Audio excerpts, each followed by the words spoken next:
Добрый день, ассаламу алейкум. Ну, что я хотел бы отметить? В первую очередь, много сказано про ингушское дело самими защитниками, адвокатами, правозащитниками, людьми. Много дискуссий было, много пресс-конференций было по этому поводу. Не хотелось бы повторяться, но однозначно хочу отметить тот факт, что само по себе возбуждение уголовного дела в отношении не только лидеров протеста, а в отношении даже лиц, которые находились на площади и при столкновении применили какое-либо там насилие в отношении представителя власти или там физическую боль, значит, я считаю, что это абсурд. Почему? Потому что были провокационные действия со стороны сотрудников Росгвардии, и любая провокация по закону не образует какого-либо состава преступления, если на эту провокацию были адекватные действия. Поэтому говорить вообще о возбуждении уголовного дела по событиям 27 марта – это уже само по себе абсурд, то, что появилось это уголовное дело.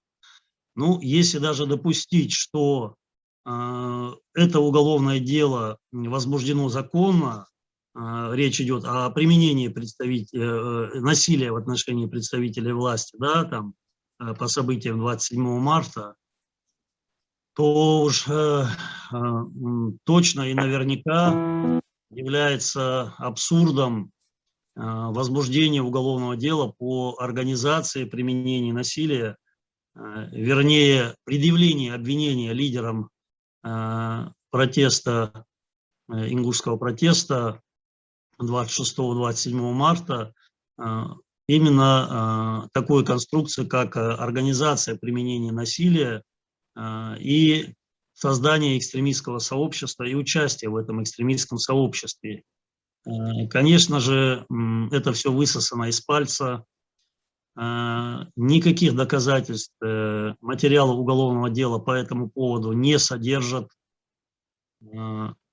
Поэтому я считаю, что сам факт наличия этого уголовного дела уже говорит о том, что власти преподают урок всем несогласным, которые высказывают свою позицию открыто, публично, о том, что они недовольны произволом властей, неважно, в Ингушетии это находится или в Хабаровске, Москва это или Питер, либо какой-либо другой регион.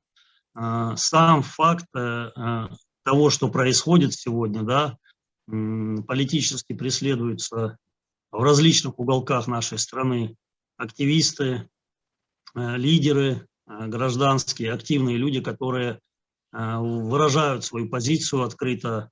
Поэтому я считаю, что всем нам нужно в первую очередь говорить о таких делах, говорить об ингушском деле, потому что все-таки в центральной части России и отдаленных уголках страны считается, что Кавказ – это где-то очень далеко, и все, что происходит на Кавказе, не должно каким-то образом касаться других регионов. По сути, мы все живем в одной стране, и поэтому я считаю очень важно, чтобы на ингушское дело в том числе обращали внимание такие известные личности и активисты, как, допустим, ну, если даже взять того же Навального, которого сегодня преследуют, да, и по надуманным основаниям его заключили, да, в места не столь отдаленные, отправили его отбывать наказание в город Покров. Я считаю, что нужно сближаться, нужно говорить, и, соответственно, очень важна для наших заключенных, политических заключенных, ингушских политических заключенных, важна поддержка других регионов России, чтобы о нашем деле говорили.